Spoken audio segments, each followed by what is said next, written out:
Continuamos con el estudio de los rendimientos de actividades económicas en el impuesto sobre la renta y vamos a estudiar ahora cómo se calcula el rendimiento neto.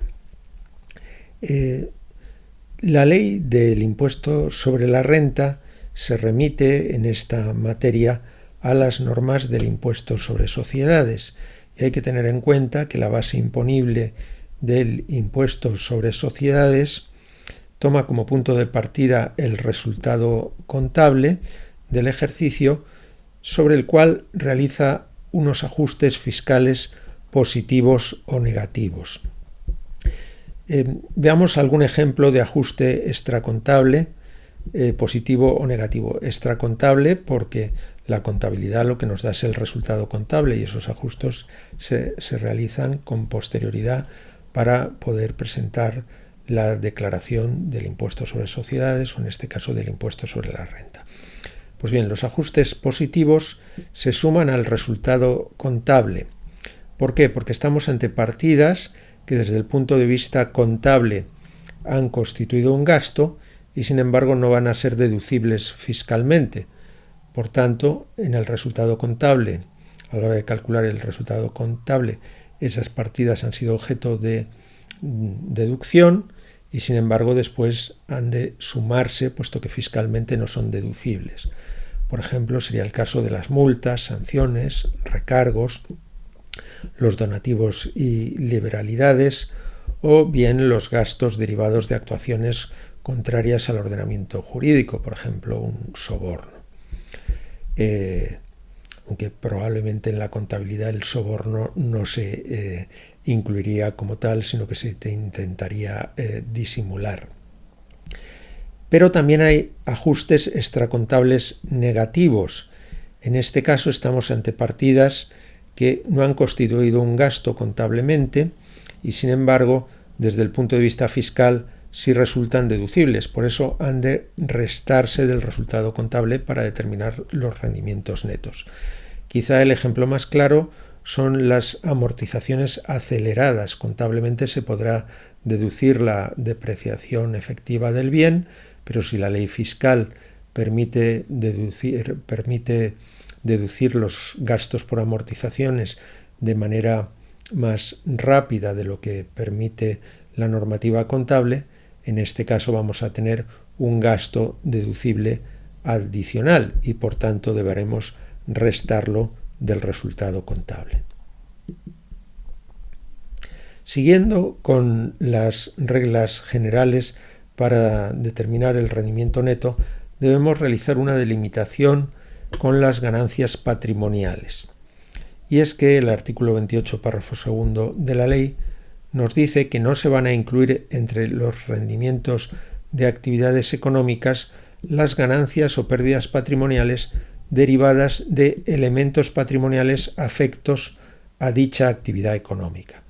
Esas ganancias y pérdidas van a tributar como ganancias y pérdidas patrimoniales, que es otra de las categorías que integran el concepto de renta, pero no como rendimientos de actividades económicas.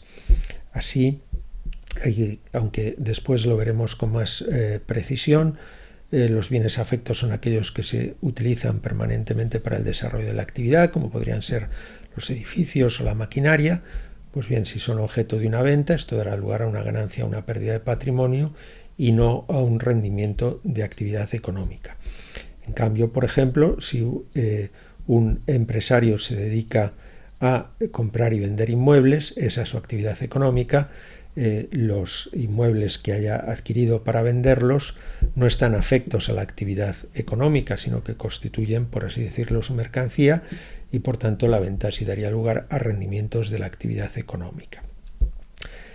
La ley contempla la regulación con dos precisiones. Por una parte nos indica que la afectación de elementos patrimoniales o la desafectación por parte del contribuyente no constituye alteración patrimonial siempre que los bienes o derechos continúen formando parte de su patrimonio.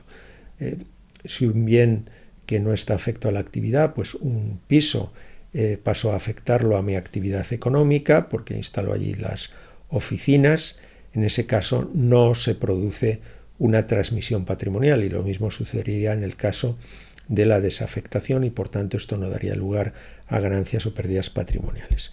Pero por otra parte, la ley señala que se entenderá que no ha existido afectación si se llevase a cabo la enajenación de los bienes o derechos afectos a la actividad económica antes de transcurridos 3 años desde que se produjo la afectación.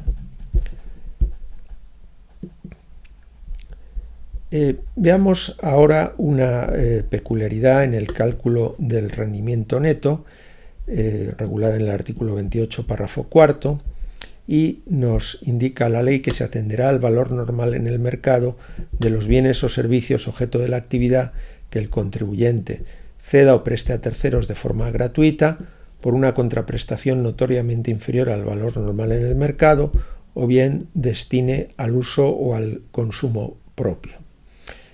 Por ejemplo, si la persona física que es titular de un negocio de carnicería se lleva a casa algunas piezas de carne para comérselas, deberá declarar como ingreso el precio de mercado, porque las está destinando al uso o al consumo propio.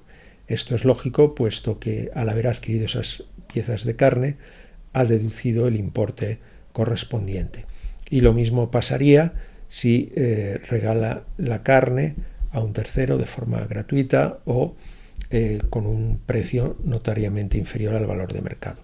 Naturalmente que aquí se puede plantear el problema de comprobación por parte de la Administración, pero si la Administración tiene constancia de estas operaciones, obligará a declararlas atendiendo al valor normal del mercado, y por otra parte el contribuyente está obligado a declararlas atendiendo al valor normal de mercado. Con esto concluimos este mini vídeo dentro de la serie dedicada a los rendimientos de actividades económicas. Muchas gracias.